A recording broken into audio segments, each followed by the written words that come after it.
جب میں ایک چھوٹی سی بچی تھی تب سے دیوار چین کو دیکھنے کا خواب تھا. جب مجھے پتا چلا کہ میں اپنے سفر کی کہانی ایک بالکل نئے زاویے سے بیان کر سکتی ہوں تو میں جیسے اس کی محبت میں گرفتار ہو گئی.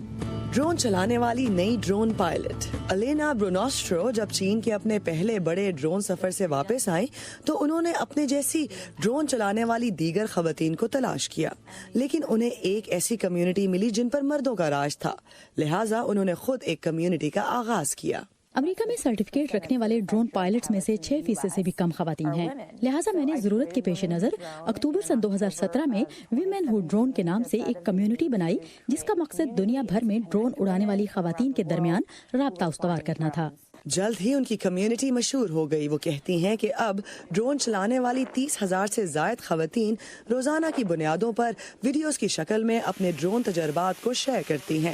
لیکن وہ یہاں رکی نہیں. سنیماٹوگرافی، فوٹوگرافی، رات سے لے کر ڈیٹا اکٹھا کرنے کی نوکری، میراتھن، اسکیئنگ، سنو بورڈنگ کو ریکارڈ کرنے تک بہت سی ایسی چیزیں ہیں جنہیں ریکارڈ کرنے کے لیے آپ ڈرون استعمال کر سکتے ہیں. دنیا بھر میں اس کے ممبر ملاقاتیں کرتے ہیں، اس کی تربیت حاصل کرتے ہیں اور حکومتی سرٹیفکیٹ لینے کے لیے آن لائن مدد فراہم کرتے ہیں، جو امریکہ میں کمرشل ڈرون چلانے کے لیے ضروری ہے، اور ایسے ڈرون پائلٹس کی مارکیٹ میں ضرورت بھی ہے. خواتین چھوٹی عمر سے ہی ڈرونز تک رسائی حاصل نہیں کر پا رہی کیونکہ ان کی حوصلہ افزائی نہیں کی جا رہی. اس میدان میں داخل ہونے کے لیے ان کے سامنے کوئی خاص مثالیں نہیں جو ان کی حوصلہ افزائی کر سکیں.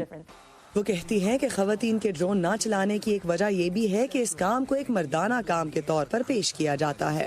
ہم اسکولوں میں جاتے ہیں اور ہم لڑکیوں اور لڑکوں سے ڈرون ٹیکنالوجی کے بارے میں بات کرتے ہیں اور اس کا تجربہ کر کے دکھاتے ہیں. ہم انہیں دکھاتے ہیں کہ کلاس روم میں چھوٹا ڈرون کیسے استعمال کیا جا سکتا ہے.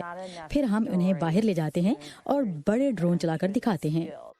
انہیں اس رویوں میں تبدیلی لانے کی امید ہے، اس لیے وہ بچوں میں ڈرون چلانے کا شوق اجاگر کرنا چاہتی ہیں.